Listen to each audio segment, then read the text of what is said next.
Hi friends, உடச்சி ஊற்றிய முட்டை குழம்பு பார்க்கலாங்களா?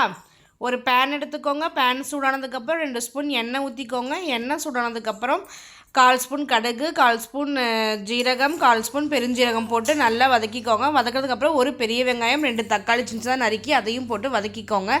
2 ஸ்பூன் இஞ்சி பூண்டு பேஸ்ட்டு போட்டுக்கோங்க. போட்டு நல்லா மிக்ஸ் பண்ணதுக்கப்புறம் லைட்டாக மஞ்சத்தூள், தேவையான அளவு உப்பு, குழம்புக்கு தேவையான அளவு உப்பு போட்டு நல்லா மிக்ஸ் பண்ணிக்கோங்க.